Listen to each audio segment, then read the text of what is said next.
দেখো, অনেকদিন পর আজকে তোমাদের সঙ্গে একটা ভিডিও শেয়ার করছি। আজকে আমি রাত্রেবেলা বেড়াতে যাচ্ছিলাম, সাজ পিঠা মানে চিতই পিঠা যেটা বলে, আর মাংস।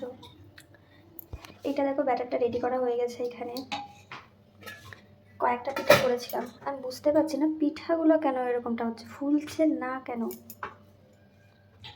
আর এখানে দেখো গ্যাস ফুরিয়ে গেছে, এখন এটা আবার আলাদা সিলিন্ডার লাগাতে হবে, তারপরে আবার করতে পারবো। আর গেছে বাজারে সবাই।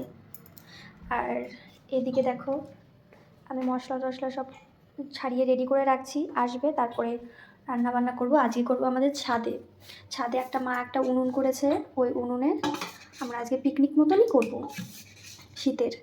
তো তোমরা ভিডিওটা দেখতে থাকো, আমি পরে আবার তোমাদের সঙ্গে কথা হচ্ছে। দেখো এখন এইখানে মা বানাচ্ছে, আর কড়াইতে করে এরকম গোল গোল মতন কী বলে এগুলোকে, এগুলো তৈরি হচ্ছে না, পিঠা ভালো ফুলছে না। তোলো, এই যে দেখো ফোলে না পিঠাগুলো, ছোট কি কে জানে। দেখো এই যে আমার বর এখানে মাংসটা মাখাচ্ছে। আগে আমরা সব কিছু দিয়ে মাখিয়ে তারপরে এইভাবে এখনও করিনি, আজকে করে তারপরে দেখবো কেমন হয়। দেখো এখানে মা সব কিছু দিয়ে মাখিয়ে নিচ্ছে। এখানে পেঁয়াজ, রসুন, আদা, শুকনো লঙ্কা, কাঁচা লঙ্কা, আর কি দিয়েছি, জিরে গুঁড়ো, হলুদ গুঁড়ো, আর কাশ্মীরি রেড চিলি পাউডার দেওয়া, আর সর্ষের তেল আর নুন দিয়ে এখানে মাখিয়ে নিয়েছি। দেখো আমরা সব কিছু নিয়ে ছাদে নিয়ে এসছি, এই উনুন, আর ওই এখন উনুনটা ধরিয়ে দিচ্ছে। হ্যাঁ, ধরানোর চেষ্টা চলছে, যাই না কি হবে। ওখানে এই যে বড় উস্তাদ আসছে,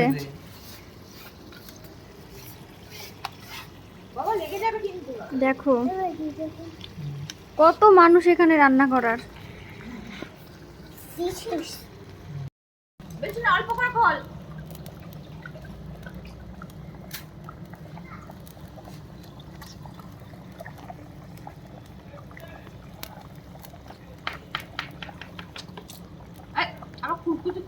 দেখো রান্না হয়ে গেছে এখানে, আর এখানে এখন আলু পোড়া, বেগুন পোড়া দেওয়া হচ্ছে।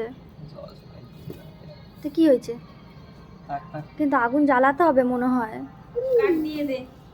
এই দেখো এখন এখানে খাওয়া দাওয়া শুরু হয়ে গেছে, সবাই খাচ্ছে। দেখো এখানে, আর ওইখানে পোড়া হচ্ছে আলু পোড়া। তো এখন এখানে ভাত রান্না করে নিয়ে এসছে নিচের দিয়ে, আর এখানে ভাত সবার জন্য বাড়ছে। আর এদিকে আমি আলু ভর্তা বলতে এই যে আলু পোড়া, বেগুন পোড়া ওগুলো মাখছি। বন্ধ করে দাও, কালো কালো আসছে সব।